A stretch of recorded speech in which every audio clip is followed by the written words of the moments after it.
một tiếng hét vang vọng cả vùng núi hoang tuyết trắng phủ đầy.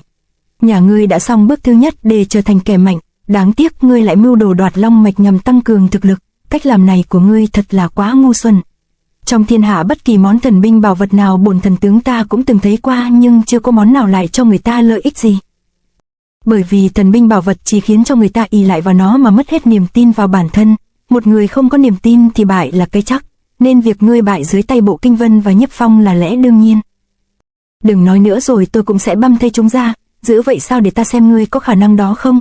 Nói rồi bàn tay của ông ta vận múa trưởng thế đánh ra, hất một người lún sâu vào tường băng. Bên trong tường băng có vô số thi thể khỏe mạnh của những thanh niên bị đóng băng. Đoạn Lãng nhìn thấy vậy thì không khỏi thất kinh. Đoạn Lãng lui người ra sau, nhưng thần tướng đã chụp lấy anh ta giơ lên cao. Mau thả ta xuống. Thần tướng không nói gì, kình lực thổ ra khiến vải áo trên người Đoạn Lãng rách toạc, máu tươi văng bắn ra. Đoạn Lãng lúc này toàn thân vô lực rên xiết đau đớn. Ta muốn ngươi được dạy dỗ và mạnh hơn trong đau đớn. Vừa nói thần tường vừa quăng Đoạn Lãng ra xa. Ngươi chưa từng chịu đau nên làm sao đủ sức lấy mạng được đối thủ. Lời nói này của thần tướng như làm Đoạn Lãng thức tỉnh. Trước giờ mình luôn sắp bày mưu kế trốn tránh sự tôi luyện trong gian khổ. Bộ Kinh Vân và Nhiếp Phong đều đã qua đau khổ, mình cũng phải chịu được như vậy. Nghĩ rồi Đoạn Lãng cắn chặt hai hàm răng không rên la nữa. Một lát sau khi thấy Đoạn Lãng không còn rên la giãy giụa nữa, thần tướng liền nói: tốt lắm, ngươi đã có tư cách làm đồ nhi của ta. Nói rồi ông ta quăng Đoạn Lãng xuống đất. Ông muốn nhận ta làm đệ tử sao? Lời nói của thần tướng làm Đoạn Lãng cảm thấy bất ngờ vui sướng. Không sai, bây giờ ta sẽ chuyển võ công cho ngươi, nhưng có một điều kiện là đồ nhi của ta phải là đệ nhất thiên hạ trong đám phàm phu võ lâm. Đoạn Lãng nghe vậy liền lồm cồm bò dậy. Đệ nhất thiên hạ là điều lâu nay tôi muốn làm. Ngươi đừng vội mừng biệt thể ma thân của ta bác đại tinh thâm, một số kẻ học cả đời cũng không thành được. Nếu ngươi chưa luyện được 7 thành công lực thì đừng hòng rời khỏi nơi đây. Với ta thì có gì là khó khăn cơ chứ? Và lại nếu tôi không có khả năng đó thì ông đâu có nhận tôi làm đệ tử đúng không? Do đã nhiều lần chứng kiến uy lực của thần tướng nên đối với cơ hội hiếm có khó tìm này, Đoạn Lãng quyết không thể để mất. Ha ha, có đồ nhi thế này thật là hay quá. Biểu hiện quyết tâm của Đoạn Lãng làm thần tướng cũng cảm thấy rất ưng ý. Ngươi nghe đây, ta đã hút tinh nguyên của nhiều người, ta chỉ cần hút thêm của 8 người nữa thì ta sẽ phục hồi được chân khí của diệt thế ma thân. Nếu nhà ngươi muốn học thì mau đi kiếm 8 người khỏe mạnh về đây cho ta. Thì ra do bị phong bế trong băng động quá lâu nên nguyên khí thần nguyên của thần tướng chưa thể hồi phục. Để hồi phục nhanh nhất cần hút nguyên khí của người khác. Đây là môn võ công tà dị gì? Năng lực thật sự của thần tướng khi phục hồi sẽ bá đạo ra sao? Lúc này tại Sinh Tử Môn, từ sau khi Tần Sương chết và long mạch bị đoạt, Phong huynh càng lúc càng trở nên điên cuồng hơn.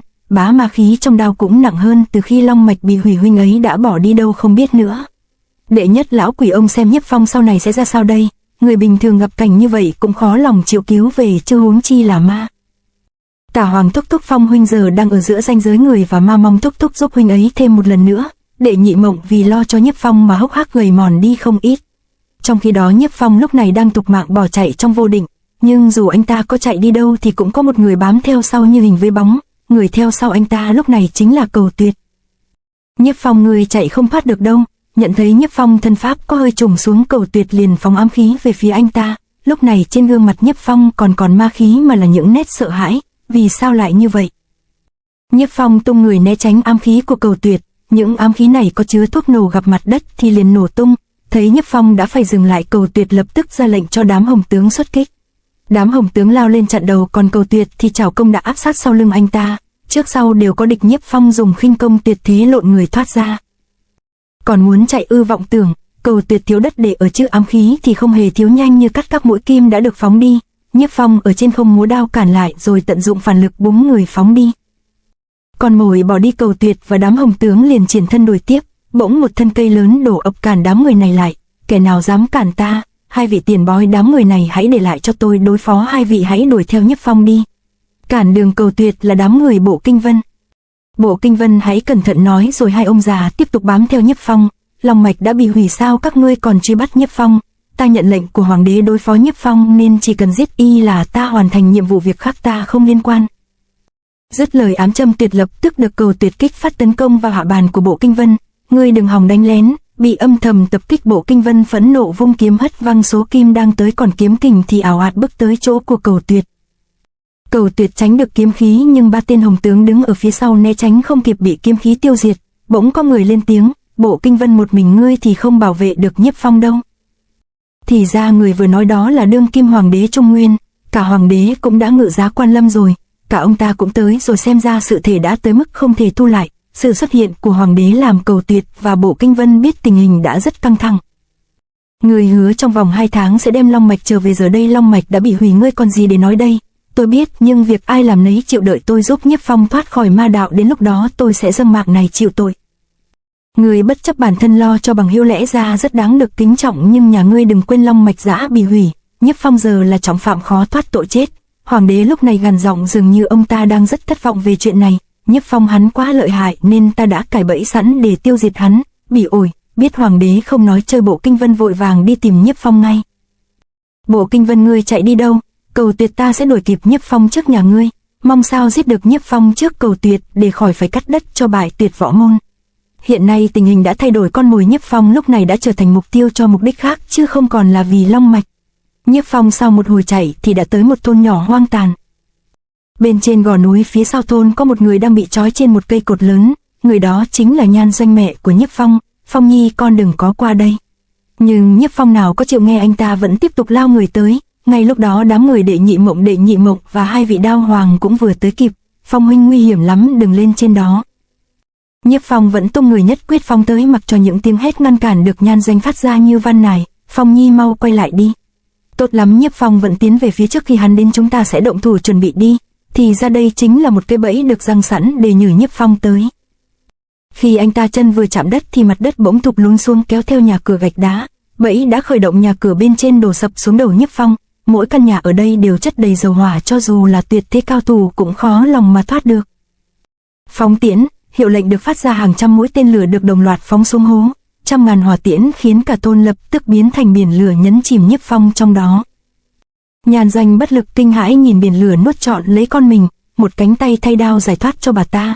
Nhân vương là ông đó sao? Đệ nhị mộng nước mắt giàn giụa muốn lao xuống để cứu Nhiếp Phong, nhưng chư hoàng đã kịp thời cản lại.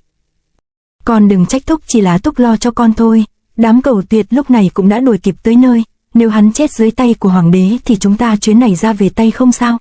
Ngọn lửa to thế này thì Nhiếp Phong 9 phần là chết chắc rồi. Bộ Kinh Vân chứng kiến thủ đoạn của hoàng đế thì phẫn nộ chửi luôn ông ta. Ông bỉ ổi lắm, đúng cách ta làm lần này quả có hơi bỉ ổi, nhưng như vậy mới giết được Nhiếp Phong, giảm số người chết xuống mức tối thiểu. Ta là vua một nước nên phải lấy đại cục làm trọng, chỉ cần là chuyện liên quan đến đất Thần Châu thì ta phải giải quyết. Lời nói này của hoàng đế không phải là không có lý lẽ nên Bộ Kinh Vân không nói được gì. Trên mặt anh ta xuất hiện dòng nước mắt tiếc thương cho huynh đệ của mình. Nhan Doanh lúc này nhìn thấy Nhiếp Phong rơi vào hiểm cảnh đang hoảng loạn cực độ. Đừng nhảy xuống, bình tĩnh lại đi. Nhiếp nhân vương tung một bạt tai để bà ta bình tĩnh trở lại. Bà tưởng làm như vậy là sẽ bù đắp được những sai lầm của bà trước đây hay sao? Đúng, nhưng Phong nhi đã chết vì tôi. Thân làm mẹ chỉ có cái chết mới làm tôi xoa dịu được nỗi đau này. Nhân vương, tôi biết ông hận tôi, ông hãy giết tôi đi. Chỉ có như vậy mới có thể dập tắt được mối hận của ông đối với tôi, và tôi cũng có thể xóa đi lỗi lầm của bản thân mình. Nhiếp nhân vương lặng người, không sai, ông ta hận bà ta, nhưng giờ đây mối hận đó đã biến mất bởi ông ta đã cảm nhận được sự tuyệt vọng của bà ta. Cả hai người lúc này đều có chung nỗi đau mất đi đứa con của họ. Nhưng dưới hố lửa bỗng xuất hiện kỳ biến, một bóng người dần lộ ra. Biển lửa vẫn phừng phừng, bỗng có một luồng gió xoáy nổi lên, ở tâm xoáy lửa này có một người đang ngồi. Anh ta quần áo trên người đã cháy rụi, thậm chí da thịt cũng bị cháy đỏ lên, nhưng kỳ lạ nhất là trên người anh ta loáng thoáng có xuất hiện một lớp vảy. Mọi người bên trên nhìn thấy đều hết sức bất ngờ. Tốt quá, đệ tử của ta vẫn chưa chết. Chư hoàng, ông đừng có vội mừng, ông có thấy trên người của y có gì đó khác lạ không?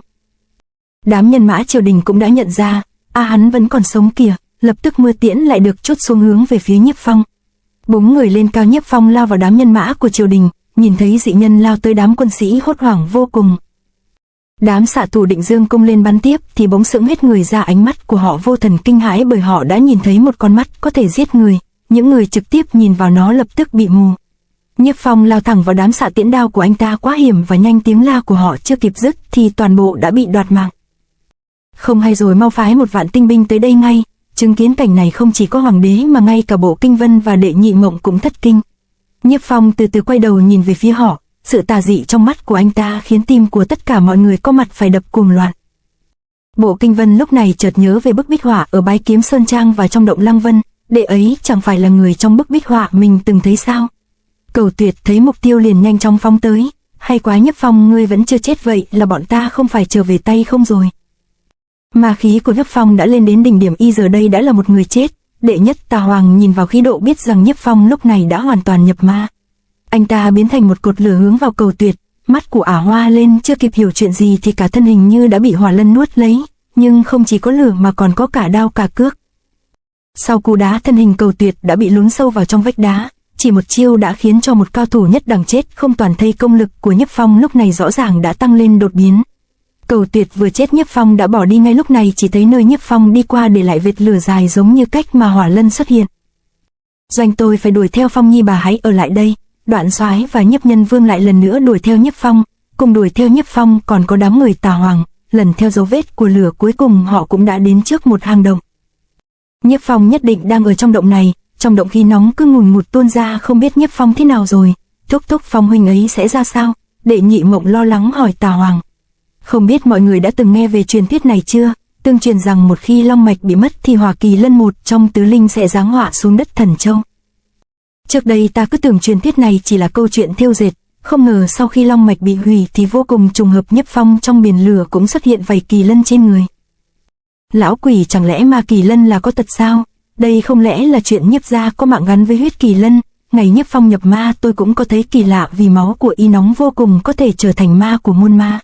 Vậy chúng ta giờ phải làm sao đây? Nghe những lời mà Tà Hoàng nói, Đệ Nhị Mộng cảm thấy tuyệt vọng vô cùng. Theo suy đoán của tôi, vào chính ngọ ngày mai nhân tâm của Nhiếp Phong sẽ không thể chống lại ma tâm được nữa, và khi đó hắn sẽ trở thành ma kỳ lân. Nếu muốn y trở lại bình thường thì phải phá được vết sẹo trên trán của y, nơi đó chính là chỗ trú ngụ của chân nguyên ma tính. Nghe thấy đến mà Kỳ Lân Bộ Kinh Vân không khỏi bàng hoàng, vì sự khủng bố của Kỳ Lân vẫn còn in dấu ấn sâu đậm trong tâm trí của anh ta. Nếu không phá được thì trước giờ ngọ ngày mai phải giết chết được y, nếu không thì khi qua chính ngọ y sẽ thành ma Kỳ Lân, đến lúc đó không còn ai có thể là đối thủ của y nữa. Nhưng giờ đây nếu muốn đối phó với nó e rằng cũng không phải là chuyện dễ, dù có là một tia hy vọng chúng ta cũng phải thử. Bộ Kinh Vân vì lo cho Nhiếp Phong nên anh ta không dễ buông bỏ. Đúng vậy, 7 người chúng ta hợp lực lại chắc chắn sẽ chế phục được huynh ấy. Bộ Kinh Vân, trong số chúng ta cậu là người có kiếm pháp giỏi nhất, cậu sẽ lo việc phá bỏ chân nguyên. Bàn bạc xong xuôi, 7 người hùng hổ đi vào trong động. Được, hôm nay chúng ta phải vào động này, hy vọng với sức của 7 người có thể tiêu trừ ma tính trong người của Nhiếp Phong. Bộ Kinh Vân, nếu chúng ta vẫn không khắc chế được nó, để tránh họa cho nhân gian thì xin cậu hãy giết nó đi. Một câu giết nó đi là quyết định đau khổ biết xương nào, Nhiếp Nhân Vương nói mà dòng lệ không ngừng tuôn chảy. Bộ Kinh Vân không trả lời, bước đi thẳng vào trong động. Lòng anh ta nhớ lại những lời trước đây Nhiếp Phong đã từng nói với anh ta khi ở trong động Lăng Vân. Vân sư huynh, nếu một ngày nào đó cuồng tính của đệ bộc phát đến mức không thể dừng lại được thì xin huynh đừng ngại ngần, huynh hãy dùng tuyệt thế hảo kiếm giết chết đệ ngay. Nhiếp Phong vào lúc chính ngọ sẽ biến thành ma Kỳ Lân, nên nhóm người Bộ Kinh Vân lên kế hoạch sẽ dốc hết sức phá hủy chân nguyên của ma tính. Ông nói Nhiếp Phong vì thế nhân không tiếc hy sinh bản thân, nhưng đến phút cuối lại bị bằng hữu người thân hợp lực lại đối phó. Cuộc sống như vậy thật sống không bằng chết. Thì ra dưới gốc cây đại thụ, người Thiết Thư đang kể chuyện, xung quanh ông ta là những người nông phu đang ngồi lắng nghe. Thiên đạo vô tình chưa từng cam đoan rằng thiện có thì thiện báo. Nhiếp Phong sau khi nhập ma nếu biết mình như thế cũng sẽ thả chết cho xong. Nhưng nếu Nhiếp Phong thật sự không thể cứu chữa thì Bộ Kinh Vân có nhẫn tâm ra tay với anh ta không? Câu trả lời là có. Nếu không thì khi Nhiếp Phong nhập ma, hoàng đế sẽ huy động binh mã truy sát Nhiếp Phong. Đến lúc đó thương vong ắt sẽ vô số. Vậy thì thả chết dưới tay Bộ Kinh Vân sẽ tốt hơn. Đối với Nhiếp Phong mà nói thì đây không phải là hành động của sự phản bội. Không sai, Bộ Kinh Vân đã hứa với nhà vua lấy cái chết ra tạ tội, nên càng phải giải trừ đau khổ cho bằng hữu trước khi chết.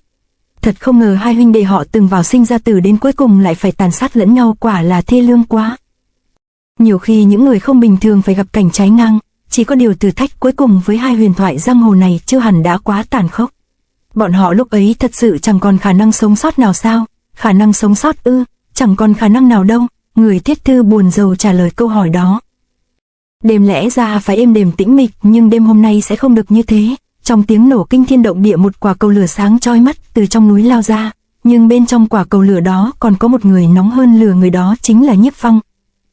Chấn lực của vụ nổ hất văng đám người Đệ Nhị Mông văng đi. Bộ Kinh Vân thấy Nhiếp Phong lao ra ngoài thì cũng phóng người lên đuổi gấp. 6 người còn lại cũng không chậm trễ lao về phía Nhiếp Phong quyết khống chế anh ta. Nhưng đáng tiếc Nhiếp Phong lúc này thực sự đã quá mạnh so với bọn họ. Đoạn Soái là người đầu tiên trúng cước của Nhiếp Phong. Đoạn Soái cánh tay bị đoạn vết thương chưa khỏi, không thể để Nhiếp Phong đả thương ông ta. Lo cho lão già, Đoạn Soái Bộ Kinh Vân liền vung kiếm giải vây, nhưng Nhiếp Phong đã lộn người tránh đi. Nhiếp Phong huynh mau dừng tay lại đi. Nếu lúc này Nhiếp Phong dừng tay lại thì có lẽ vận mệnh của anh ta sẽ thay đổi, nhưng hai kẻ sắp thành ma thì đâu dễ dàng có thể dừng tay. Thoát cái, Nhiếp Phong đã phóng người xuống núi. Huynh ấy xuống núi rồi, dưới chân núi hiện có đông quan binh, người tử thương sẽ nhiều hơn nữa. Bộ Kinh Vân vừa đuổi vừa lo lắng vô cùng. Như một cơn gió xoáy, Nhiếp Phong đã tới trên nóc một cổ tự dưới chân núi. Cơn lốc xoáy lao thẳng vào mái cổ tự khiến cổ tự lập tức tan hoang. Nơi cách biệt với thế gian này bỗng chốc trở thành chiến trường khốc liệt. Tuyết ẩm quét ngang, Nhiếp Phong tiếp tục bỏ chạy khỏi sự đeo bám của 7 người. Chỉ khổ cho những người ở trong tự, vì sự giao đấu của 8 người này mà đến nơi tu hành, nơi thâm sơn cùng cốc cũng bị kéo sập đổ tan tành. Nhiếp Phong kinh công cực cao, nếu chúng ta cứ đuổi thế này rồi cũng sẽ bị mất dấu. Bộ Kinh Vân, ngươi nghĩ cách gì cản y lại trước đã. Ở bên này hoàng đế phân một vạn quân ra thành 10 đội đuổi bắt Nhiếp Phong. Một cánh quân khi đuổi đến cây cầu bắc qua sông lên núi thì phát hiện phía trước bụi mù răng đầy đang lao nhanh về phía họ. Trong đám bụi cuốn cùng gạch đá này, Nhiếp Phong hai mắt đỏ ngầu, hàm răng nghiến chặt, ma tính đã hiện rõ trên mặt của anh ta. Tên tướng dẫn đầu biết có chuyện không hay, hốt hoảng vô cùng. Chết rồi, đó là binh lính của triều đình. Đám người này chỉ có con đường chết, phải ngăn Nhiếp Phong lại trước khi y ra tay. Bộ Kinh Vân dốc hết sức phóng người lên trên cao, kiếm lưu tinh được anh ta sử gấp phóng, tuyệt thế hảo kiếm căm chặn trước mặt của Nhiếp Phong. Chấn lực kinh người của kiếm khí khiến cây cầu đá lớn cũng phải ra tan tành. Người ngựa té nhào xuống sông, dù bị thương nhưng vẫn còn hơn để Nhiếp Phong đoạt mạng. Nhiếp Phong khựng người lại, Bộ Kinh Vân ngay lập tức lao tới chặn ngay trước mặt. Bộ Kinh Vân dùng kiếm chặn đường thì Nhiếp Phong lại rút lui, không ngờ ma cũng phải nghi kỵ kiếm của y. Có cơ hội tốt, 7 người mau hợp bích, chúng ta cùng liên hiệp mới mong có cơ hội. Đoạn Soái và Mộng Hạnh không chế xong cước, Nhiếp Nhân Vương và Chư Hoàng cố gắng chế phục đao của y. Đao hoàng còn tay trái của Nhiếp Phong thì giao lại cho ông, còn tôi sẽ dùng 2 ống tay áo siết giữ cổ của y. Với sức 6 người của bọn ta cũng miễn cưỡng giữ được hắn trong chốc lát. Bộ Kinh Vân hãy nhanh dùng tuyệt thế hảo kiếm hủy chân nguyên của hắn đi. Nhưng đâu có dễ ăn như vậy, tuyệt thế hảo kiếm vừa tới, Tuyết Ẩm đã giơ lên đón đỡ. Đao kiếm khu liên miên. 6 người thấy kỳ lạ, nhìn sang thì thấy Bộ Kinh Vân đang giao đấu với Nhiếp Phong. Thì ra nãy giờ bọn họ chỉ là bắt được cái bóng của Nhiếp Phong mà thôi. Thật không ngờ Phong huynh sau khi nhập ma tiến cảnh đã vượt khỏi sự tưởng tượng của tất cả chúng ta. May mà chúng ta còn có Bộ Kinh Vân. Đệ tuy nhanh nhưng vẫn không thoát khỏi vân kiếm của ta được đâu. Kiếm Lưu Vân vừa sử ra bỗng chốc biến thành roi dài đan xen thành quả cầu khí. Nhiếp Phong lúc này chỉ có thể đâm ngang chém dọc bên trong. Nhiếp Phong đã bị vây rồi, chúng ta mau làm lại lần nữa. 6 người lại tiếp tục lao vào, lần này họ đã thành công chụp được Nhiếp Phong. Trong nhất thời, đệ nhị đao hoàng đã làm cho Tuyết Ẩm tuột khỏi tay Nhiếp Phong. Nhưng dùng tóc ngự đao thì không ai có thể ngờ được, đao hoàng đã trúng phải trọng đao, tiếp theo là Đoạn Soái bị thoái cước vô hiệu. Thế trận của 6 người bị phá, Nhiếp Phong dùng chân ngự đao xoáy gấp. Mọi người cẩn thận, đây là Đạp Tuyết Tầm Mai. Nhiếp Nhân Vương nhận thấy kình chiêu của Nhiếp gia lập tức la lớn cảnh báo mọi người tránh xa. Nhiếp Phong cắm người xuống đất, dùng vận đao như trong chóng hành chiêu bức đám người cứ bám giết theo này. Lúc này ma tính trong người anh ta đã thực sự nổi giận. Đạp Tuyết Tầm Mai là chiêu thức bất thường nhất trong Ngạo Hàn Lục Quyết, giờ đây chiêu thế lại được ma đao sử ra nên còn khó lường hơn rất nhiều. Đao chiêu sử ra càng lúc càng nhanh, đao kình văng ra tứ phía, ai chúng phải ắt mạng vong. Những người đứng gần ít nhiều đều bị đả thương, duy chỉ có Bộ Kinh Vân nhờ có tuyệt thế hảo kiếm và bá kiếm nên không hề hấn gì. Bất ngờ Nhiếp Phong thổ kình hất người lên cao, dùng tay ngự đao. Bộ Kinh Vân thấy vậy cũng phóng lên theo. Bộ Kinh Vân, ta biết cậu còn nương tay chưa dứt, bọn ta giờ đã thương tích đầy người, cậu mau dốc toàn lực giết y đi. Vừa nói Tà Hoàng cũng lao người lên. Đường rút lui một lần nữa bị cản lại, Nhiếp Phong dùng chân hất Tuyết Ẩm về phía Bộ Kinh Vân. Ma tâm khó bắt anh ta đồng thời cùng lúc phóng đến Tà Hoàng. Tà Hoàng thất kinh, lập tức xuất cước, nhưng xuất được cước trước mặt Nhiếp Phong là một chuyện hết sức hoang đường. Cước bị khống chế, hai tay không còn, Tà Hoàng lập tức gặp họa. 2 cước trúng đích, một cước đã làm gãy xương hàm của ông ta. Nhanh như cắt, Nhiếp Phong đã mượn phản lực phóng tới, ngự lại được Tuyết Ẩm đao do Bộ Kinh Vân đánh văng ra rồi lộn người đi hướng khác. Đeo bám không buông, Bộ Kinh Vân liền cởi bỏ áo choàng. Bài Vân Trưởng Ương Vấn Thiên giáng nhanh chóng như bàn tay túm lấy Nhiếp Phong, nhưng một cây áo choàng thì làm gì được ma đao, lúc này chỉ với 3 nhát đao Bài Vân Trưởng đã bị chém nát. Áo choàng vừa rách ra thì Nhiếp Phong chợt thấy có một đốm sáng lao tới, thì ra đây chỉ là hư chiêu che mắt của Bộ Kinh Vân, mục tiêu của anh ta chính là chân nguyên trên trán của Nhiếp Phong. Lúc này tuyệt thế hảo kiếm đã áp tới ngay phía trên. Vào đúng thời khắc quyết định, Tuyết Ẩm đã kịp Nhiếp Phong đưa ngang đỡ được chiêu này. Chứng kiến sự bá đạo không ai cản nổi, Tà Hoàng đã có quyết định của ông ta, dù có mất mạng ta cũng không cho phép ngươi gây họa cho nhân gian. Nhiếp Phong, ngày trước lão phu dẫn ngươi nhập ma, hôm nay ta thề sẽ đích thân dẫn ngươi ra khỏi ma đạo này. Chủ ý đã quyết, Tà Hoàng lập tức hành động. Bộ Kinh Vân tránh ra để đó cho ta. Thiên đạo hỗn nguyên sử ra, lúc này Tà Hoàng đã dùng chính thân thể của ông ta để xuất chiêu. Đá núi xung quanh bị khí lực của Tà Hoàng quán lại thành hình âm dương cực lớn. Nhiếp Phong sinh tử có số, ngươi đừng trách lão phu ra tay vô tình. Biết Tà Hoàng dùng chiêu quyết từ Chư Hoàng, lúc này không khỏi thương tâm. Lão Tà chiêu này tập hợp hai đạo chân khí chính tà, tạo nên hai cực lưỡng nghi. Nếu sử ra chiêu này ông cũng khí tận mà chết. Xem ra ông ta muốn cùng chết với Nhiếp Phong. Xin thúc thúc đừng làm như thế. Nhưng lúc này ai còn có thể cản được ông ta nữa chứ? Nhanh như chớp Tà Hoàng đã lao vào Nhiếp Phong. Xem ngươi có bao nhiêu bản lĩnh để phá thiên đạo hỗn nguyên của lão phu.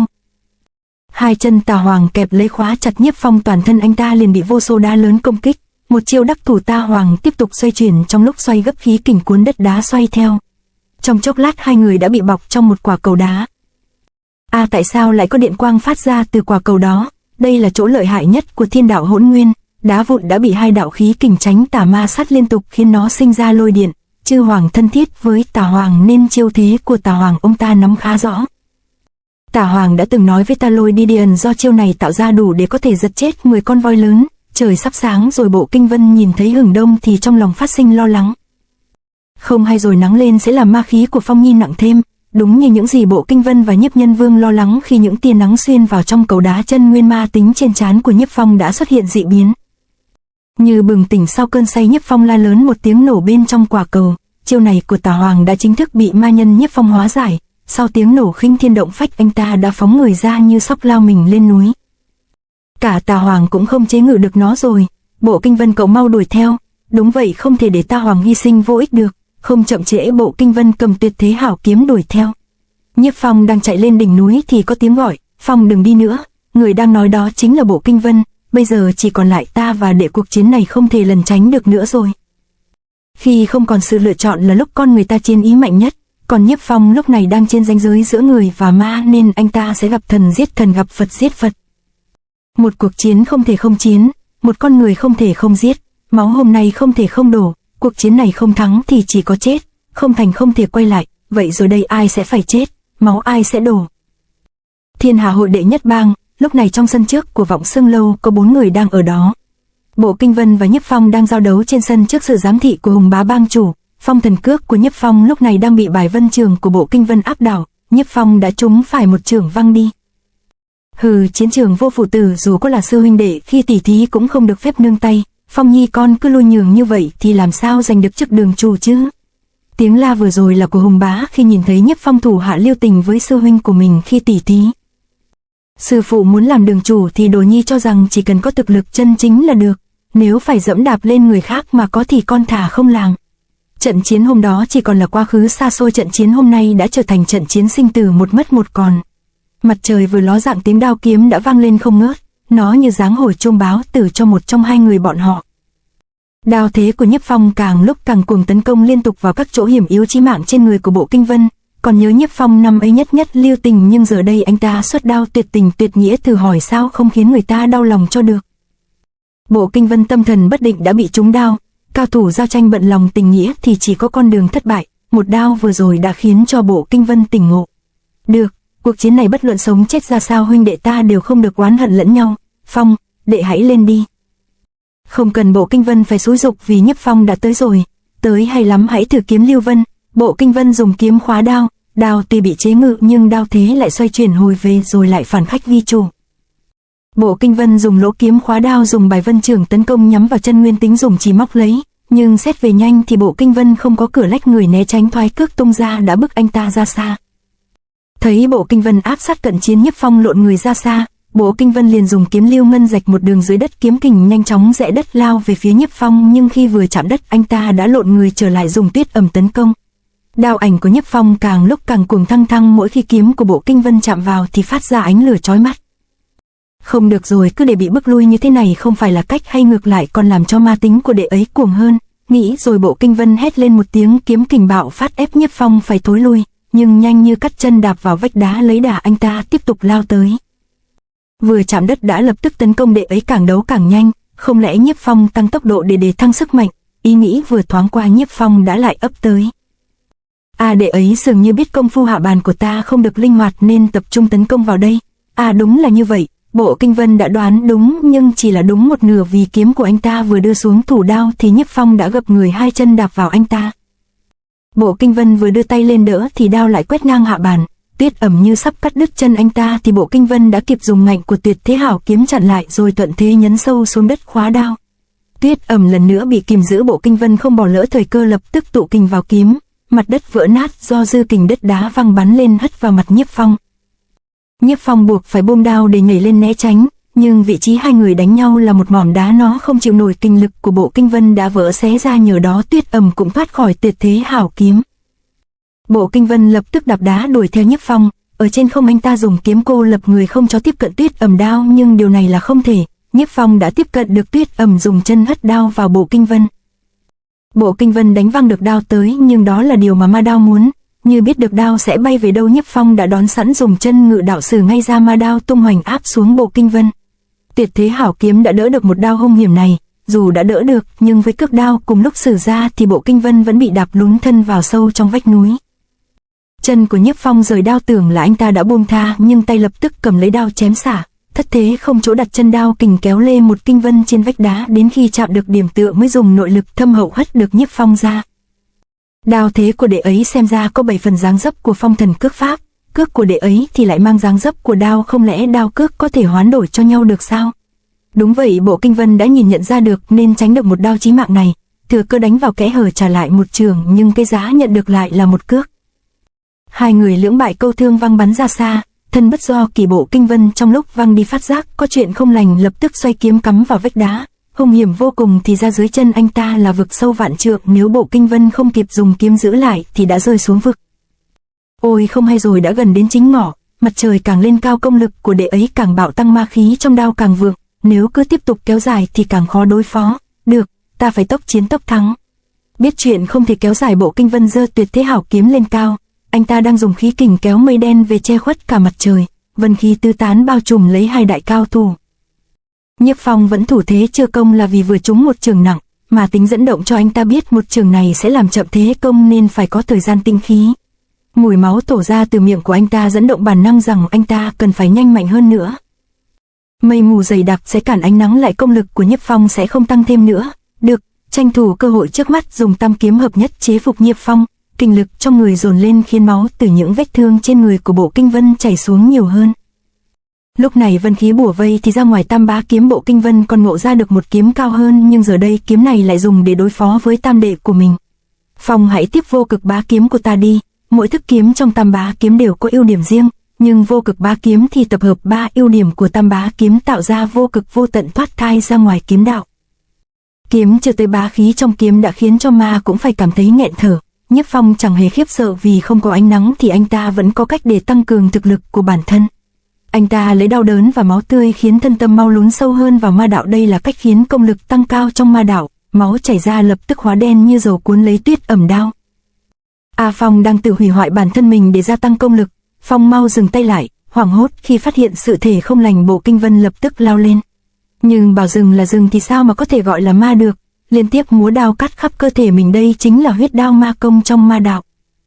Đao khí mạnh quá, công lực của đệ ấy đang không ngừng tăng lên. Nhìn vào lưỡi đao, Bộ Kinh Vân đã nhận ra điều mà ma đao đang muốn làm. Nếu cứ tiếp tục thì đệ ấy sẽ nhanh chóng trở thành ma của môn ma. Nhưng không thể buộc đệ ấy ngừng hủy hoại bản thân được, ta phải làm sao đây? Không để cho Bộ Kinh Vân phải suy nghĩ nhiều, đao đã xuất ra, vì Nhiếp Phong bây giờ chỉ còn muốn giết. Mà đao lao tới, Bộ Kinh Vân cũng không còn do dự được nữa, phải vung kiếm lên đỡ. Đao kiếm chạm nhau, một tiếng nổ vang lên, huyết đao đã bị nổ như pháo hoa. Mỗi giọt máu lúc này đã hóa thành vô số đao nhỏ bắn xuống cắt nát da thịt của Bộ Kinh Vân. Khi chạm vào, những giọt rơi xuống đất thì làm cho vách đá dưới chân anh ta sụp xuống. Chưa kịp định thần thì bóng ma đã tới. Nhanh quá, là từ đằng sau. Trình Chiến trăm trận cảm nhiễm nguy cơ, một cái cúi người đã giúp cho Bộ Kinh Vân tránh được một đao chảm mã. Đường đao chưa dứt một vòng xoay người đã lại bổ xuống. Lúc này Bộ Kinh Vân đã nhận ra được thân pháp, liền vung kiếm lên đỡ. Một tràng kiếm khí khô gấp vào nhau vang lên, chấn lực làm vách đá cạnh hai người liên tục đổ ập xuống. Không thể nào, đao kiếm hai người mới chạm nhau một cái sao có thể có một tràng tiếng động được. Hai người này công lực vốn đã ngang nhau, sau nhiều phen kịch chiến đã kích phát tiềm năng, có thể nói công lực của hai người đã tăng thêm 10 năm. Người Tiết Thư liền giải thích thắc mắc của một thôn gia. Tốc độ đao kiếm của họ nhanh đến mức mắt thường không thể nhìn thấy được. Nói cách khác, trong một chiêu mắt thường nhìn thấy thì thực ra đã trải qua trăm chiêu mất rồi. Một trận chiến kinh thiên động phách như vậy mà được tận mắt chứng kiến thì quả là chuyện hay nhất trên đời. Không sai, trận chiến này đủ để cho quỷ khóc thần sầu, nhưng dù cho mặt thì chúng ta cũng không thấy được đâu. Bởi cuộc chiến của họ đã vượt qua phạm trù mà mắt người có thể nhìn thấy được, vì tu vị của họ lúc đó đã đạt đến mức có thể gọi là thần. Trong lúc họ quyết chiến, cảnh vật xung quanh có thể xem như là thiên đàng hoặc địa ngục, thậm chí là ở lưng chừng không. Bọn họ đang đấu trên núi, sao lại có chuyện lên trời hay xuống biển cho được. Các ông không biết rồi, phong vân trở thành thần thoại võ lâm không chỉ vì sự hy sinh cho đất Thần Châu mà còn chính là vì trận quyết đấu này. Trận chiến này đã đạt tới cảnh giới đương kim đệ nhất võ học chưa đạt tới được, nhưng nghe nói Nhiếp Phong đã nhanh hơn âm thanh rồi, chẳng nhẽ trận chiến này còn có thứ khác cao hơn được sao? Trận chiến này ly kỳ ở chỗ dùng tâm thần giao chiến, cái nhanh của xác thịt cũng không thể qua được cái tâm, một cái chuyển tâm há chẳng phải qua được thập lý hay sao? Tâm chiến ư? Không sai, Bộ Kinh Vân nhân cơ hội cuối cùng này dốc hết sức dùng tâm dẫn động tâm của Nhiếp Phong nhớ lại những ký ức năm xưa của hai người. Hừ, chiến trường vô phụ tử dù có là huynh đệ đồng môn cũng không được nương tay như thế. Sư phụ nếu để làm đường chủ Đồ Nhi chỉ cần có thực lực là được. Đệ có nhớ không, đây là thiên hạ hội, còn nữa đó là những điều đệ đã nói. Chúng ta không nên chém giết lẫn nhau, đừng tiếp tục như thế nữa vì ta biết đệ vẫn còn nhớ. Nhảm nhí, Phong Nhi làm người trên giang hồ, nếu con không giết người thì người sẽ giết con, đó là quy luật. Quả thật Nhiếp Phong đã nhớ lại, nhưng không chỉ là những lời đường mật mà còn có cả hung tàn. Hét lên một tiếng giết tay, anh ta đã bấu sâu 5 đầu ngón tay vào ngực của mình. Bộ Kinh Vân nhìn thấy vẻ mặt anh ta kinh sợ vô cùng. Ngũ trảo của Nhiếp Phong đã bấu chặt vào lồng ngực, chỗ trái tim đang bấn loạn cực độ của mình. Anh ta đang muốn dùng tay che tâm, phong tỏa mọi ký ức của quá khứ. Tim đau, ma niệm bộc phát, nhưng cuối cùng chỉ có hai con đường để đi, một quay lại, một là không có lối về. Tâm niệm biến mất, họ đã trở về với thực tại. Bộ Kinh Vân bị chấn văng vào vách núi, còn Nhiếp Phong sau cơn ác mộng thì đứng thở hồng hộc. Trên bầu trời mây mù tan đi, ánh nắng tiếp tục chiếu rọi xuống. Nhìn thấy ánh sáng ma tính như được mời gọi dẫn dắt, Nhiếp Phong lập tức lao đi. Không hay rồi, bên này vẫn còn mây đen nhưng bên kia thì ánh nắng đã cực thịnh rồi. Đệ ấy muốn hướng về đó để nhập ma ư? Tới phút cuối không thể chểnh mảng nữa rồi. Phong, ta và đệ cùng chết chung vậy đi. Nghĩ không thể chậm trễ, Bộ Kinh Vân phóng người đuổi theo, kiếm lưu tinh cũng đồng thời xuất thủ. Nhiếp Phong liền dừng lại, đưa đao lên đón đỡ, nhưng kiếm này ngoài uy lực nhiếp người còn có ánh sáng lằn lóa mắt người ta. Đây chính là điều Bộ Kinh Vân muốn làm. trong khoảnh khắc Nhiếp Phong không thể nhìn thấy, anh ta đã tiếp cận Nhiếp Phong. Toàn lực một trường không chút bảo lưu đánh thẳng vào ngực của Nhiếp Phong. Một đòn trúng đích, nhưng Bộ Kinh Vân cũng phải trả thù lao không ít, một cước như chùy thẳng giò đạp vào anh ta. Đao kiếm đã vụt khỏi tay mà vẫn va chạm với nhau như muốn quyết phân cao thấp. Sau một hồi va chạm, Tuyệt Thế Hào kiếm bỗng bị mẻ một miếng. Kiếm cứng nhất nặng nhất làm sao mà lại bị mẻ? Kiếm tượng trưng cho chính đạo cương trực, kiếm mẻ là điểm xấu, phải chăng ma thịnh đạo suy? Ồ, mé núi này bỗng có mây gió kéo tới mạnh như vậy, có chuyện bất thường gì sao? Mặt đất trước mặt người phu xe bỗng nứt toác ra, rồi một tiếng nổ đinh tai nhức óc vang lên. Mẹ ơi, lỗ tai con đau quá. Những tiếng động chói tai này là từ đâu tới vậy? Thì ra đó là tiếng động phát ra từ va chạm của Tuyệt Thế Hảo kiếm và Tuyết Ẩm. Chúng vẫn không ngừng giao phong với nhau, là từ hai thanh kiếm trên kia. Hai thanh kiếm này từ hoạt động được sao? Ôi, lở núi rồi, mặc kệ hàng hóa, mọi người mau chạy đi. Chấn lực của hai thần binh khiến cho trời nghiêng đất ngả, núi đá cũng vì thế mà nứt lở sụp xuống. Càng lúc càng gần đến chính ngọ, Nhiếp Phong vì muốn thành ma nên toàn lực chạy về phía không có mây đen che ánh mặt trời, còn Bộ Kinh Vân thì chỉ còn biết cố gắng hết sức ngăn anh ta lại. Cước nhanh quá đi, mất 10 cước, ắt ta phải bị trúng một. Làm sao để ngăn Nhiếp Phong lại đây? Lách người tránh được một cước, nhưng bụi lại bay vào mắt, khiến Bộ Kinh Vân không nhìn thấy gì nữa, trong khi Nhiếp Phong áp tới liên tục. Không nhìn thấy gì, nhưng tu vị của Bộ Kinh Vân lại cảm nhiễm được cước chiêu. Cước chia 7 đường tuy là nhanh nhưng vẫn còn sơ hở, dùng tâm cảm nhận, Bộ Kinh Vân lại dễ dàng tránh được những cước này. Cước của đệ ấy ta có thể dùng tâm cảm giác được. 20 chiêu đã qua rồi, Phong hãy tiếp một chiêu này của ta đi.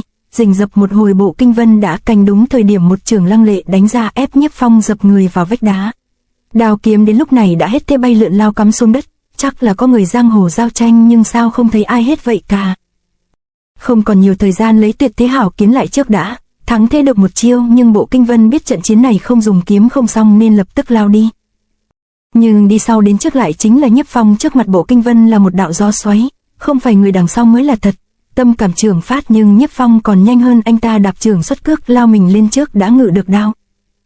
Dùng chân ngự kiếm Tuyết Ẩm như con du long cản ngay trước mặt Bộ Kinh Vân không cho anh ta tiến tới. đao vừa vào tay Đao Phong đã liên tục nổi lên. Nhiếp Phong tựa như đang muốn ngăn Bộ Kinh Vân không cho anh ta lấy Tuyệt Thế Hảo Kiếm. Tuyết Ẩm trong tay đệ ấy rất bất lợi với mình, ta phải lấy lại Tuyệt Thế Hảo Kiếm ngay. Nghĩ rồi một chiêu Bài Sơn Đảo Hải lập tức được Bộ Kinh Vân hai tay sử ra. Một thức Bài Sơn Đảo Hải trong bài Vân Trường thời điểm hiện tại khí thế hơn hẳn ngày trước nên Nhiếp Phong khôn khéo né tránh đối đầu, nhưng mục đích của Bộ Kinh Vân vẫn là lấy lại Tuyệt Thế Hảo Kiếm. Một tiếng hét rợn người, một ánh sáng lóa mắt, ma đao đoạn tình rạch đất lao tới. Lời chưa dứt tình đã đoạn một chiêu này, ma đao khí thế vô địch tức thời đã cách ly Bộ Kinh Vân với Tuyệt Thế Hảo Kiếm. Mắt đỏ răng nghiến tóc phấp phới, tay thì cầm đao giữ lăm lăm. Một đao này xem ra rất hao tổn công lực đây, chỉ vì muốn ngăn mình lấy kiếm mà không ngại hao tổn bấy nhiêu chân khí, không lẽ là... mình hiểu rồi, ma tính trong người của Phong tựa như rất kiêng kỵ nhân kiếm hợp nhất của ta. Vừa khi nãy mình muốn tam kiếm hợp nhất sử ra Vô Cực Bá Kiếm, nhưng đệ ấy tự làm mình bị thương khiến mình tâm thần bấn loạn, chưa thể sử ra được hết sức. Có lẽ Phong đệ thấy Vô Cực Bá Kiếm có thể gây nguy hiểm cho đệ ấy nên mới ngăn cách mình với Tuyệt Thế Hảo Kiếm. Bộ Kinh Vân nghĩ rồi liền thử thêm một lần tiến tới. Đúng như dự đoán, ma đao lập tức vung đao chém vào anh ta ngăn cản. Bộ Kinh Vân chỉ còn cách dùng chưởng nghênh chiến, song chưởng tung ra liền bị cước của Nhiếp Phong cản phá. Nhưng mục đích vẫn là Tuyệt Thế Hảo Kiếm nên xoay người phóng tới ngay. Nhiếp Phong tuyệt không thể để chuyện này xảy ra nên đã phóng đao đánh văng Tuyệt Thế Hảo Kiếm ra xa. Xét về khinh công, Bộ Kinh Vân còn kém xa Nhiếp Phong nên khi anh ta còn chưa biết làm gì thì Nhiếp Phong đã lên trước ngự lại được đao tấn công liên tiếp. Tay không tấc sắt, Bộ Kinh Vân đành phải thối lui về sau. Không cho Bộ Kinh Vân kịp hít thở, cước Đồ Không Sinh lại lao ngay tới. Nội lực của Phong đệ dường như đang bạo tăng, một khắc lan man bụng Bộ Kinh Vân đã phải ôm trọn một cước. Cước ảnh hoa mắt người Bộ Kinh Vân liên tục trúng chiêu, như chưa thỏa mãn Nhiếp Phong truy bức không buông. Con người không thể cứ thoái lui mãi, đặc biệt trong chiến đấu thì lại càng không. Bộ Kinh Vân vỗ mạnh tay vào vách đá, một tiếng nổ thạch phá thiên kim vang lên. Vách đá vốn đã bị Nhiếp Phong tác động vật lý cho lung lay muốn sụp, giờ chúng thêm trường này liền đổ vật xuống người Nhiếp Phong. Một tảng đá thì làm sao đè được gió cơ chứ, nhưng Bộ Kinh Vân chỉ là muốn cản Nhiếp Phong trong tức thời. Nhiếp Phong vừa né tránh, anh ta đã xông lên hai tay xúc thế xuất trường. Ngoài Tam Bá Kiếm ta vẫn còn ba thức bá chưởng uy lực không hề thua kém. Nói rồi Bộ Kinh Vân áp Ngũ Tinh Vô Địch toàn lực đánh xuống. Trong Ngũ Tinh Vô Địch thì sát trước chính là chưởng thứ 5, chỉ cần nó đánh trúng người của Nhiếp Phong thì sẽ kích phát thêm tiềm kình đã quán của 4 chưởng trước đó. Bộ Kinh Vân lúc này bị bức đến nỗi phải ra tay hiểm ác như vậy là vì thời gian không còn nữa, anh ta không thể lưu tình. Đáng tiếc chưởng thứ 5 của Ngũ Tinh Vô Địch phải đánh trúng người địch thủ, giờ phải đối mặt với cao thủ dùng cước như Nhiếp Phong thì quả là dĩ đoàn chế trường lợi bất cập hại lãnh chọn trọng cước. Chúng phải trọng cước, anh ta văng dính người vào vách đá. Sau khi đá văng được Bộ Kinh Vân, Nhiếp Phong vội vàng lộn người ra sau thì ra anh ta phải cho huyết khí chuyển ngược, tống 4 đạo chưởng kình theo máu phun ra. Huyết kình phun ra nhất cử lưỡng tiện phóng vào Bộ Kinh Vân, nhưng bức tường khí bao bọc Bộ Kinh Vân còn hùng hậu hơn lập tức cản lại. Hãy xem chưởng này phích lịch vô tận nhanh chóng được Bộ Kinh Vân thi triển. Trên trời một tiếng sấm rền vang tựa như trời cao cũng đang hô ứng cho một trường mà Bộ Kinh Vân sắp sử ra này. Kình chiêu lâm môn mà Nhiếp Phong chẳng hề khiếp sợ, ngược lại chiến ý còn cuồng tăng, phát ra một tiếng gào lớn điên cuồng. Thanh nhanh cước ảnh cùng thân hình còn nhanh hơn, hướng thẳng Bộ Kinh Vân tấn công trước. Cước nhanh như gió, cước kình như đao. Bộ Kinh Vân cũng vận hết sức vào hai tay thi triển phích lịch vô tận. Sau cú va chạm cuồng điện trong phích lịch vô tận khiến toàn thân của Nhiếp Phong bị điện giật tê điếng, thân thể da tóc trở nên đen thui, nếu còn bám giết ắt sẽ vong mạc nên lập tức thối lui ra sau. Lùi quá sớm rồi đấy. Bộ Kinh Vân không chút chậm trễ, phong hỏa vô biên xúc thế lại tiếp tục sấn tới. Hỏa như phong, phong như hỏa, phong hỏa vô biên, vừa mới sử ra lửa đen phừng phừng đã tỏa ra khắp người của Bộ Kinh Vân như lốc xoáy vây lấy Nhiếp Phong. Đối thủ đã vào thế chú, bộ đội Bộ Kinh Vân tiếp tục thổ kình mạnh hơn, với phong hỏa vô biên Nhiếp Phong khó lòng mà thoát ra ngay được. Dẫy không được, Nhiếp Phong liền cho thân hình xoáy gấp, đang lúc thân như hóa gió bá trưởng của Bộ Kinh Vân đã tới rồi, nhưng thật không ngờ Nhiếp Phong vốn đã trung 4 trọng trưởng lại vẫn có thể xoáy chuyển thân hình hất chuyển trưởng kình đi.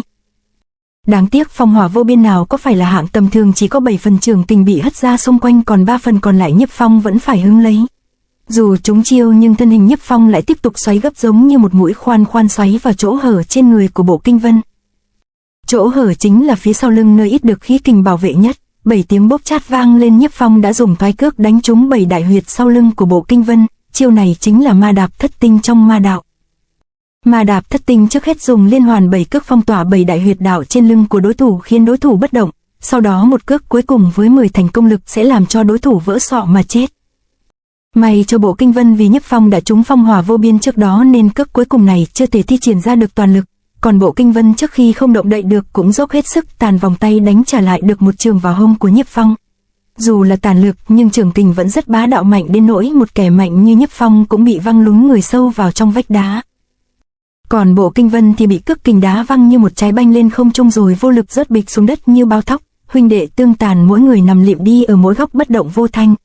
Hai người đó đều đã lưỡng bại câu thương hết rồi, mau ra xem họ ra sao. Đám phu xe liền chạy ra xem xét. Toàn thân đỏ ngầu hơi nóng phát ra hừng hực như vậy mà là người được sao?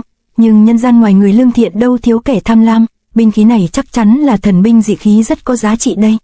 Người này còn sống thoi thóp, hãy đi xem người kia thế nào, đừng tới gần y, các người mau chạy đi, sợ dân thường sẽ bị ma tính của Nhiếp Phong gây hại. Bộ Kinh Vân gắng gượng cảnh báo. Tên tham lam lúc này soi hàng lúc này đang tiến tới gần Tuyết Ẩm đao. Ồ, thanh đao này sao mà lạnh quá. Những người khác khi tiến lại gần đến chỗ của Nhiếp Phong thì bỗng xung quanh nền đất rung chuyển.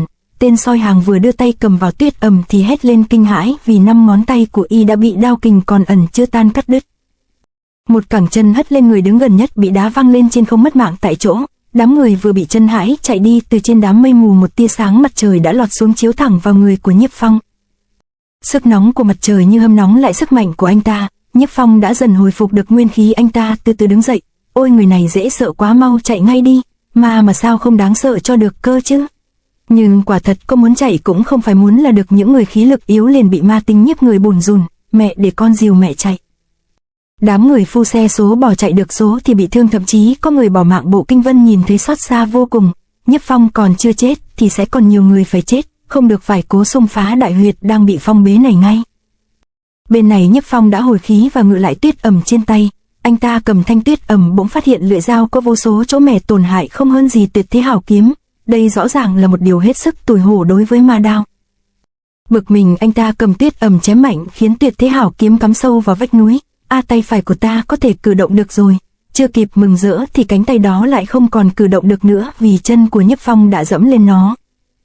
Tay đã đưa Tuyết Ẩm lên cao sẵn sàng hóa kiếp. Được giết ta đi, đương nhiên đệ muốn giết ta, nhưng ta thì không thể giết đệ được. Ta không cam tâm, đúng không giết được vì anh ta có phải là ma đâu, mà không phải là ma thì còn có tình. Trong lúc phẫn nộ cực độ, Bộ Kinh Vân dồn chân khí vào cánh tay, nhưng lúc này không có ai trước mặt anh ta cả. Ủa, Phong đâu rồi? Sao lại không giết mình? Không nghĩ nhiều nữa, giải huyệt là việc cần làm ngay. Bộ Kinh Vân dùng cùi trỏ đập mạnh xuống đất, dùng phản lực phá giải ma đạp thất tinh của Nhiếp Phong. Giải huyệt xong, anh ta lập tức đi tìm Nhiếp Phong ngay.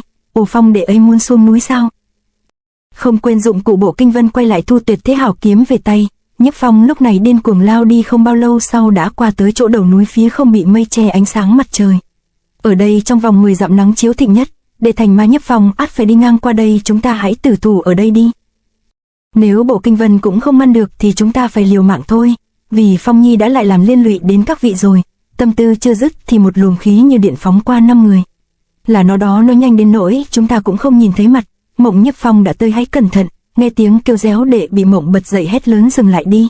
Tưởng chỉ kêu cho có ai ngờ Nhiếp Phong đã dừng lại thật. Phong huynh đừng tới nữa, nếu không huynh sẽ trở thành ma.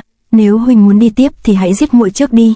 Không hề ngần ngại, đao đã được vung lên cao. Mộng Nhiếp Phong giờ đây chẳng còn ý thức nữa, mau tránh ra đi. Tiếng la thất thanh này là của Bộ Kinh Vân, anh ta cũng vừa đuổi đến nơi.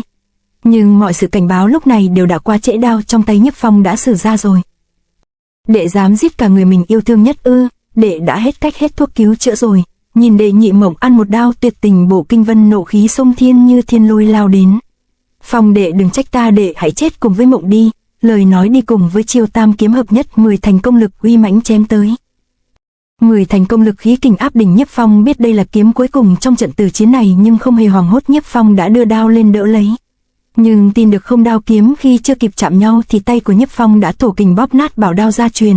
Tình cũng đoạn, đao cũng đã đoạn. Trước thời khắc lâm môn nhập ma, Nhiếp Phong đã hủy đi tất cả mọi thứ. Nhiếp Phong vung đao chém đệ nhị Mộng, hành động đoạn người đoạn tình này đưa trận chiến đến chỗ không thể nào rút lui lại được nữa. Đối diện với vô cực bá kiếm của Bộ Kinh Vân, anh ta bỗng nhiên bóp vỡ Tuyết Ẩm đao. Tuyết Ẩm vốn là tuyệt thế bảo đao, tuy giờ đây vỡ vụn thành miếng nhỏ nhưng mảnh đao vẫn hung mãnh. Bộ Kinh Vân chỉ kịp biết phải vận kiếm khí hộ thân. Đao quang kiếm ảnh va chạm vào nhau tạo ra ánh sáng chói lòa, cả vách núi lớn cũng bị mảnh đao bắn vào làm cho rạn nứt. Đao Hoàng ông mau ra xem Mộng cô nương đi. Ra lệnh xong, Nhiếp Nhân Vương liền lao về phía Nhiếp Phong, hai tay ông ta đỡ lấy Bộ Kinh Vân đang như tàu lá rơi xuống. Nhiếp Phong đến cả bảo đao gia truyền mà cũng bị mi đoạn rồi, Phong nó đã hoàn toàn mất đi lý trí, đừng chần chừ gì nữa Bộ Kinh Vân, hãy giết nó đi. Vừa nói Nhiếp Nhân Vương vừa dồn hết sức đẩy Bộ Kinh Vân lên trên để tiễn bạn lên đường. Đao Hoàng lúc này đã đón được Đệ Nhị Mộng vào lòng. Mộng nhi con làm sao rồi? Cha con không sao đâu, một đao khi nãy Phong huynh ấy còn lưu tình với con, huynh ấy xem ra vẫn còn có tình. Bộ Kinh Vân lúc này đã đuổi kịp Nhiếp Phong, do Nhiếp Phong vừa trúng kiếm của Bộ Kinh Vân nên thân thủ cũng đã chậm đi đáng kể. Tuyệt thế hảo kiếm 55 sấn tới vô cực bá kiếm một lần nữa lại được sử dụng, lưới kiếm như mây trùm kín lấy người của Nhiếp Phong. Kiếm khí không chỉ vây giáp Nhiếp Phong mà còn làm vách đá nát ra như cho, chỉ có phần phía sau lưng của Nhiếp Phong còn giữ được nguyên vẹn, nhưng ma tính trong người Nhiếp Phong dẫn dụ đâu có để cho anh ta ngồi không chờ chết được. Nhiếp Phong đã phóng người lên ra chiêu phản đòn, bão cước quần ma loạn vũ như đạn chỉ thần công xung phá đột kích thẳng vào Bộ Kinh Vân. Một cước lăng lệ giải vây nhưng cái giá không rẻ chút nào, Nhiếp Phong bị văng bắn ra xa đập vào vách núi. Bộ Kinh Vân nhờ có kiếm hộ thể nên chỉ bị đẩy lùi đi mấy bước. Nhưng Nhiếp Phong đúng là đánh hoài không chịu chết, anh ta lại liền bật dây lao người đi. Bị trọng thương bỏ chạy như vậy sao? Biết rằng không cản không được, Bộ Kinh Vân lập tức đuổi theo, đừng hòng chạy. 4 người liên tiếp, Nhiếp Phong đã đặt chân lên đỉnh núi, ánh sáng dần chiếu tới, chỉ còn cách anh ta vài trượng. Anh ta nếu hấp nạp được hỏa khí của mặt trời thì sẽ chính thức thành ma. Trước mặt chỉ còn một cách là nhảy qua vực, nhưng đáy vực sâu thẳm dù là tuyệt thế cao thủ cũng sẽ phải vong mạng. Bộ Kinh Vân lúc này đã tới nơi buông lời khuyên nhủ lần cuối. Phong đệ hãy từ bỏ ý định thành ma đi. Bộ Kinh Vân huynh đừng có ép, huynh ấy vẫn còn một chút hy vọng. Nhưng đã là ma thì suy nghĩ cũng sẽ khác người. Nhiếp Phong dùng chân thổ kình xuống mỏm đá khiến nó vỡ ra. Không hay rồi, nó đã không còn đường lui, tựa như muốn liều chết nhảy xuống vực kìa. Đám người Bộ Kinh Vân hốt hoảng chạy tới nhưng tảng đá đã tách ra rơi xuống. Phong không giết được đệ thì ta cùng chết với đệ vậy, nói rồi Bộ Kinh Vân liền đạp người lao theo. Trên vách đá chỉ còn lại tiếng gọi thất thanh tên của hai người do đám Đệ Nhị Mộng ngào thét. Nhưng không phải là Nhiếp Phong muốn chết mà đây là cách mà ma tính xúi dục để anh ta nhận được ánh sáng của mặt trời. Bộ Kinh Vân lúc này đã nhận ra điều đó, lập tức chĩa kiếm lao tới. Chuyện đã rối như tơ rồi mà Đệ Nhị Mộng lúc này lại cũng nhảy khỏi vực để lao theo. Đệ sẽ không đạt được ý định của mình đâu. Ngay lúc này Đệ Nhị Mộng thân hình đã chắn ngay trước người của Nhiếp Phong. Mộng cô nương, Phong huynh ấy vẫn còn hy vọng. Dù nhận ra được Mộng nhưng kiếm của Bộ Kinh Vân đã không còn thể dừng được nữa. Muộn rồi, anh Vân, ánh nắng đã chiếu lên mặt của Nhiếp Phong nhưng bỗng mắt của anh ta tối sầm lại. Có lẽ lại là ý của ông trời, một đạo máu tươi nóng hổi của Mộng đã cản lại ánh nắng rọi vào chân nguyên. Khoảnh khắc này Bộ Kinh Vân đã ngay lập tức chớp lấy một kiếm đâm với tới, vừa đủ hủy đi con mắt chân nguyên. Thành bại chỉ là một khoảnh khắc sau cùng may mắn, nắm bắt và định mệnh Bộ Kinh Vân cuối cùng đã hủy được chân nguyên trên trán của Nhiếp Phong. Mộng, ma tính tan đi. Nhiếp Phong bừng tỉnh khỏi ma đạo, ngay lúc đó anh ta đã gọi được tên Mộng, nhưng đáng tiếc đã quá muộn, cái giá phải trả đã quá đắt. Không sai, Nhiếp Phong tuy đã khôi phục lại bản tính nhưng cả ba người đều lao xuống vực sâu vạn trượng, khó mà tránh được thịt nát xương tan. Lúc này tại nơi mà người thuyết thư kể chuyện đã có đến hàng trăm người tới để nghe. Mộng, ta đã hại quá nhiều người. Phong huynh gọi muội à? Huynh đã nhận ra muội rồi sao? Phong đệ đã thức tỉnh rồi, đệ ấy đã khôi phục lại được bản tính rồi ư? Đã thế thì chúng ta tuyệt đối không thể cùng chết. Vân sư huynh muốn làm gì vậy? Bộ Kinh Vân lúc đó đã có một quyết định, anh ta dùng trường của mình đánh mạnh vào lưng của Nhiếp Phong. Phong Mộng, ta sẽ dùng sức đẩy hai người lên, đẩy người lên cao thì mình ắt phải rơi xuống, nhưng Bộ Kinh Vân không chút do dự dốc toàn lực hất hai người Phong Mộng lên cao. Sau một trường thế rơi của Bộ Kinh Vân càng nhanh hơn. Phong đệ hãy giữ chặt lấy Mộng.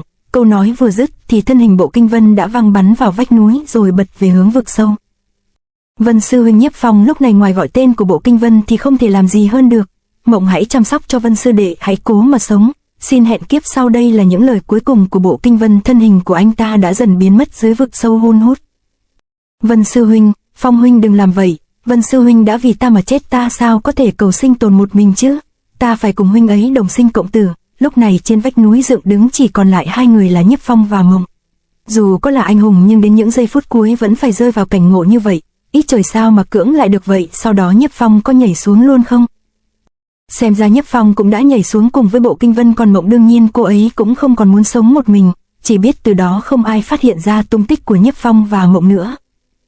Còn có lời đồn khác nói Nhiếp Phong và Mộng không chết, nhưng Nhiếp Phong gây ra quá nhiều tội ác nên đã mai danh ẩn tánh. Lẽ ra anh ta phải chết để trọn vẹn nghĩa tình mới phải. Đúng theo lý anh ta phải cùng chết theo Bộ Kinh Vân mới phải. Những người nghe chuyện lúc này bàn tán xôn xao về số phận của hai huyền thoại 5 người 10 ý, làm náo động cả một vùng. Tuy là nói vậy, dù Bộ Kinh Vân vì muốn cứu hai người Nhiếp Phong và Mộng mà chết, nhưng đa phần mọi người cũng giống như anh ta vẫn mong muốn Nhiếp Phong và Mộng được tiếp tục sống. Vì nếu Nhiếp Phong không làm theo lời tâm nguyện của Bộ Kinh Vân thì hóa ra Bộ Kinh Vân đã hy sinh vô ích rồi sao? Một bóng thiếu nữ rời khỏi nơi người Tuyết Thư đang kể chuyện, hình dáng người này dường như rất quen. Nhiếp tuy thân anh ta mang nhiều tội nghiệp, nhưng suy cho cùng cũng xuất phát từ việc toàn tâm bảo vệ mảnh đất Thần Châu. Quả thực anh ta và Bộ Kinh Vân đã hy sinh quá nhiều. Bản thân tôi cũng mong sao anh ta làm như lời Bộ Kinh Vân đã nói, cố mà tiếp tục sống tốt. Đáng tiếc Bộ Kinh Vân đã vì Nhiếp Phong mà phải chết. Nhiếp Phong dù có chưa chết, nhưng giờ còn đau khổ còn hơn là chết. Anh ta có lẽ đã chết thật rồi. Thiếu nữ rời đi xuống dưới chân đồi, tiến về phía một cỗ xe bò đang chở rơm. Xin lỗi vì muội đã để huynh phải chờ lâu. Ngày thanh minh sao lại có nhiều người tới cung bái Phong Vân như vậy? Sau khi hai người chết đi đã một thời gian dài, cứ tưởng đến nay người ta sẽ lãng quên. Người kể chuyện ấy kể hấp dẫn lắm ư? Người Tuyết Thư này có lẽ biết rất rõ chuyện của hai người Phong Vân, nhưng tới khúc cuối mọi người cũng tự hỏi rốt cuộc Nhiếp Phong có chết hay không. Ồ vậy sao?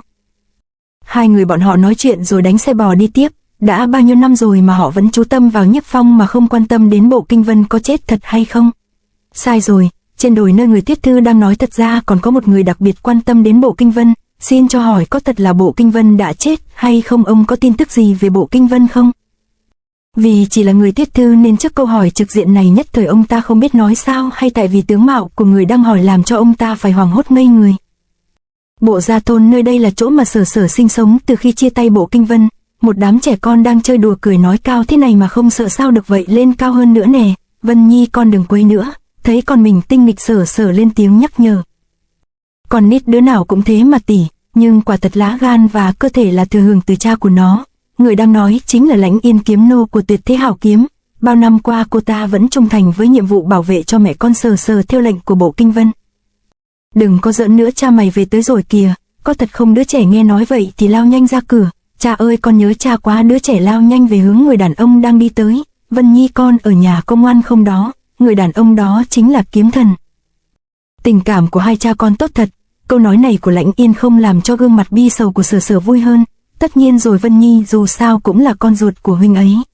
Đêm xuống trong căn nhà nhỏ nơi chỉ còn lại hai người, họ không ngủ mà ngồi im lặng. Nhưng rồi Kiếm Thần cũng đã lên tiếng, 4 năm rồi muội vẫn thật sự chờ đợi anh ta sao? Phải, dù mọi người đồn rằng huynh ấy đã chết, nhưng muội vẫn tin là huynh ấy còn sống. Huynh ấy không trở lại tìm muội và Vân Nhi nhất định là có nỗi khổ riêng. Muội tin rồi sẽ có một ngày huynh ấy sẽ quay về đây đoàn tụ với mẹ con muội. Muội và huynh chỉ là một đôi phu phụ hữu danh vô thực. Muội làm vậy là vì không muốn Vân Nhi trở thành đứa trẻ không có cha. Tất cả những chuyện này muội làm đều là vì nó. Kiếm Thần nghe xong không nói được gì, anh ta chỉ gục đầu xuống gối, dường như những cảm giác tội lỗi trong lòng anh ta chưa thể phai nhòa. Nhìn qua khung cửa sổ, ánh trăng lúc này đang bị mây che mờ đi, trong lòng của Sở Sở như xe lại. Vân huynh, muội biết huynh vẫn còn sống, muội sẽ mãi đợi huynh về. Hậu Lăng từ khi bị Bộ Kinh Vân cho hạ cách thế thạch thì đã như vách ngăn với thế giới bên ngoài. Tới ngày thanh minh, theo phong tục không ít hiếu tử hiền tôn đến quét dọn mộ của người thân, cũng có người tìm đến mộ của người yêu thương để bái tế. Bên ngoài Hậu Lăng lúc này cũng có một nén nhang đang tỏa khói. Là ai sau bao năm mà vẫn còn nhớ đến người hồng nhan bạc phận này, hay chỉ là một người có lòng nào đó đến thắp nén hương cho ấm lòng người dưới mộ? Phong Vân, hai kẻ đã chết vì đất Thần Châu được người dân tưởng nhớ dựng tương tri âm. Từ sau trận đại chiến Trung Nguyên Đông, danh giới võ lâm bị tổn hao nặng nề, gần như toàn cục rơi vào tuyệt vọng. Nhưng bản thân võ lâm giang hồ đã là một huyền thoại bất diệt, sau trận lũ diệt vong đi qua một kỷ nguyên mới lại được tái sinh từ đống tro tàn đổ nát đó.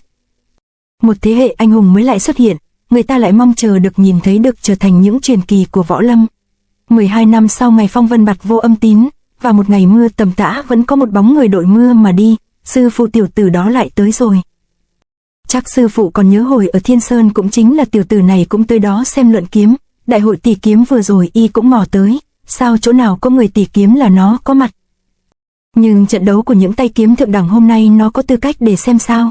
Còn nghĩ là mình có đủ khả năng để đuổi nó đi sao? Hãy nhìn kỹ vào mắt của nó đi. Mắt ư? Sao lại phải nhìn vào mắt nó? Chỉ nhìn thôi là biết trong mắt của nó chỉ có kiếm.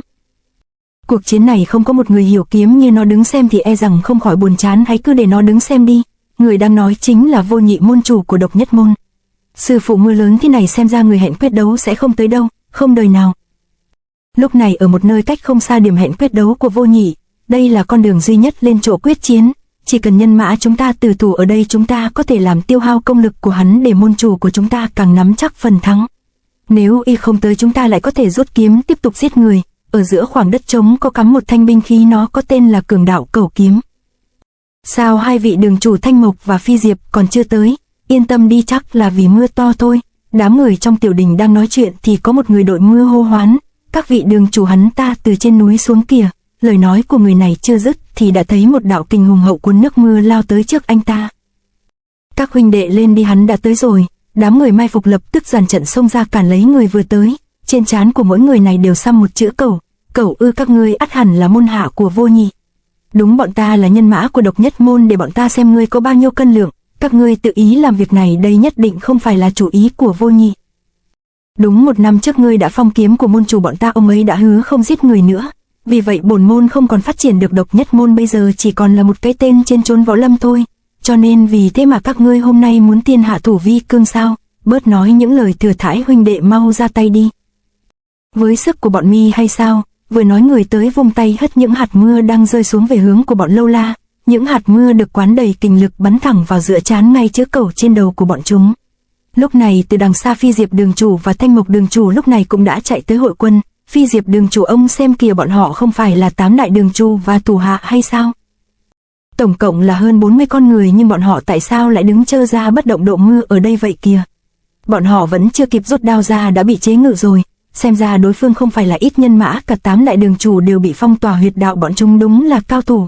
Tôi thấy không đơn giản chỉ là điểm huyệt thôi đâu. Làm khí xuất hiện trên trán của họ là một tuyệt học còn hơn cả điểm huyệt. Không lẽ đó là ngưng vô không gian? Người ta đồn ngưng vô không gian có thể khiến đối thủ không nghe không thấy không cử động, như đang phiêu du trong một không gian khác. Sau 3 canh giờ người chúng phải chiêu này mới có thể trở lại bình thường. Nhưng nghe nói đương kim võ lâm chỉ có một người biết sử dụng ngưng vô không gian thôi, không lẽ chuyện này là do một người làm? Xem ra chúng ta đã đánh giá quá thấp đối thủ lần này của môn chủ rồi. Mưa vẫn rơi nặng hạt tại điểm hẹn, dù đã phải chờ đợi rất lâu nhưng 3 người có mặt vẫn không rời đi. Sư phụ đã đến giờ mà vẫn không thấy, chắc đối thủ của sư phụ sẽ không đến đâu. Sao mi biết? Còn chuyện thập đại đường chủ qua mặt ta ngăn y dưới núi, không lẽ cả mi cũng có phần tham gia? Ôi, người đã biết việc này rồi sao? Không ai có thể qua mặt được ta đâu. Đối thủ của ta mà các ngươi có thể đối phó được nổi hay sao chứ? Cứ để cho thập đại đường chủ nếm mùi đau khổ đi. Hắn giỏi vậy sao sư phụ không mời hắn cùng mưu cầu bá nghiệp? Mời gọi hắn ư? Không thể nào. Hắn đấu với người là để muốn lập danh thôi. Không, cuộc chiến này là liên quan đến một câu chuyện. Là chuyện gì?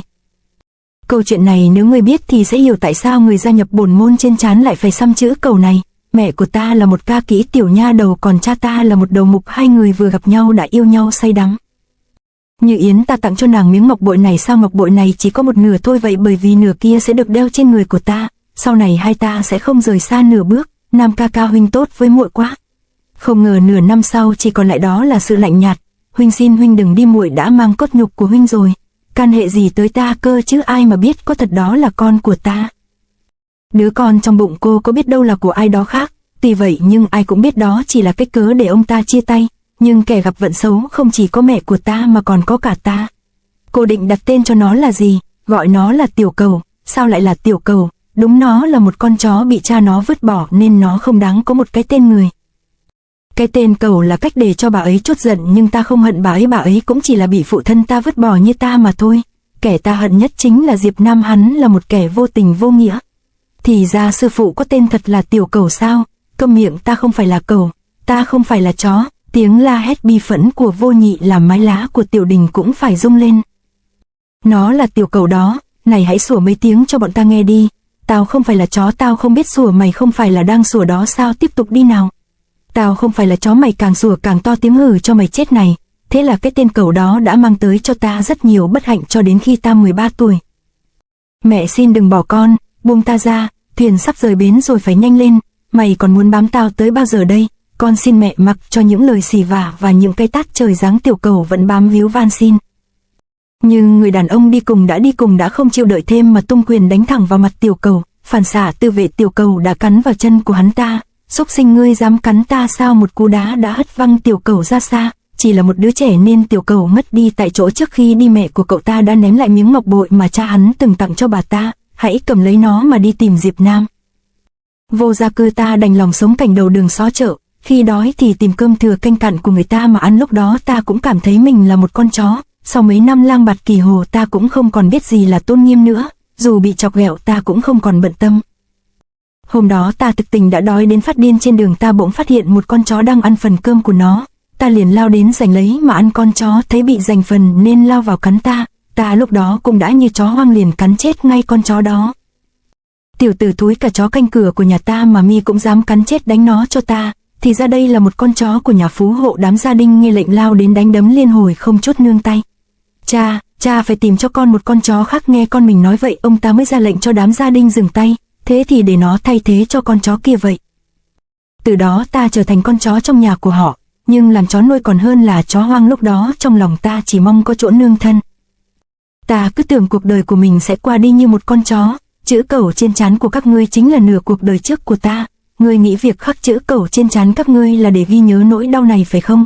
Sai, ta làm vậy là để chứng minh các ngươi và kiếm của ta mới chính là chó. Lời nói vô tình này khiến cho tên nô gia cũng phải kinh hãi về sự thù hận trong lòng của Vô Nhị. Thì ra vì vậy mà kiếm của người mới có tên là Cường Đạo Cẩu Kiếm. Xem ra tụi con còn may mắn hơn người nhiều. Lúc đó ta coi như đã là người bỏ đi, nhưng ông trời đã không quên ta. Nhắc tới chuyện cũ, sư phụ hỉ nộ vô cùng, ta nên lui ra xa chút thì hay hơn. Trong một ngày cậu chủ đi săn, hãy đi nhặt lại đây cho ta. Lập tức lao người đi nhanh như sóc. Thì ra trải qua sự trôi rèn của thời gian, khứu giác của ta lúc này còn nhạy hơn cả chó.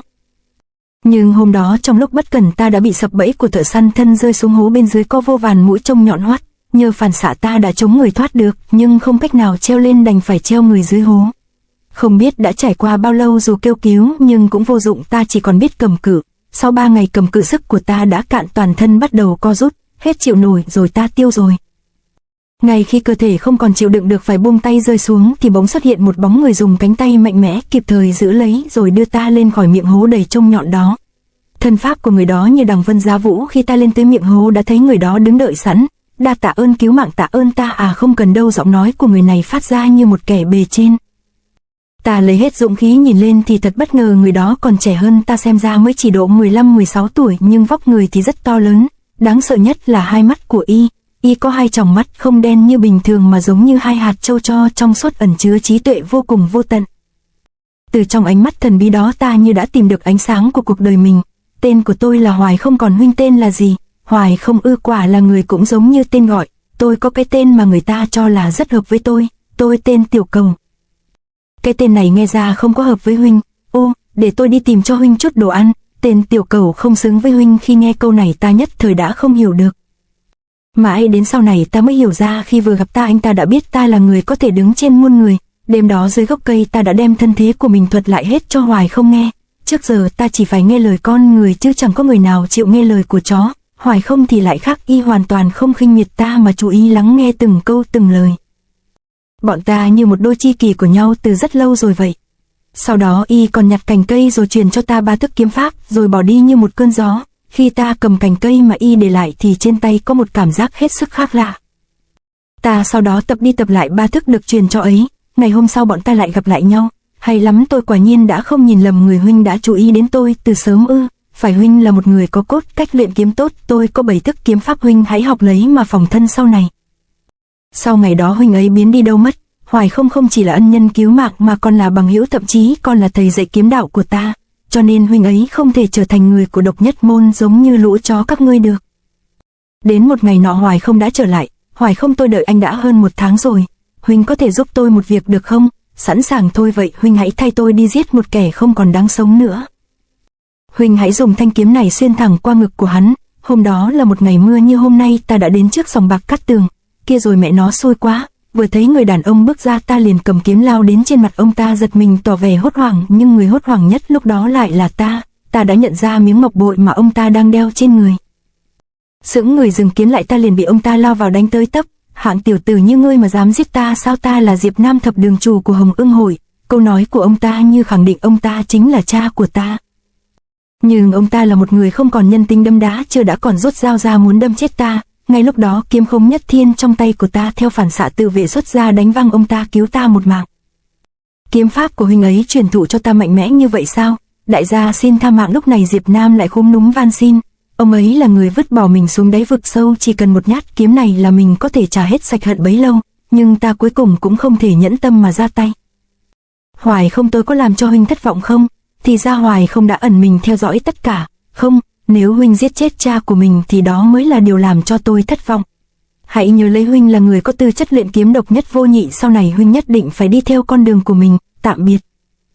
Suốt đêm hôm đó dù ta có kêu gào như thế nào thì người bạn của ta vẫn biến mất. Đệ nhất vô nhị, ta luôn nhớ đến câu này nên sau này lấy tên là Vô Nhị.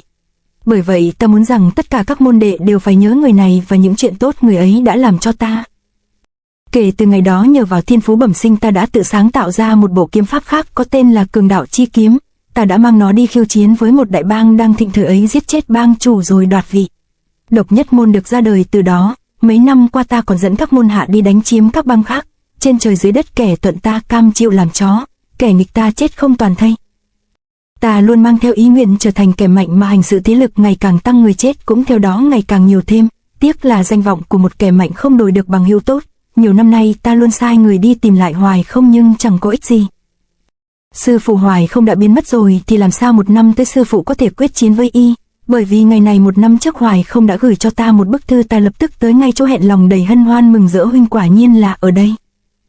Huynh biết không, giờ đây tôi không còn là chó nữa mà là môn chủ đứng trên vạn người. Tôi từng điều tra về huynh nhưng chẳng tìm được gì. Tôi dám chắc rằng huynh là một người không đơn giản. Huynh đột ngột bỏ đi chắc là có chuyện khó nói, huynh cứ nói ra đi, dù có khó khăn đến đâu tôi cũng sẵn sàng giúp sức. Được lắm, vậy thì huynh hãy tìm giúp cho ta một người, người đó có tên là Bộ Kinh Vân. Là Bộ Kinh Vân, không phải là anh ta đã chết rất lâu rồi hay sao?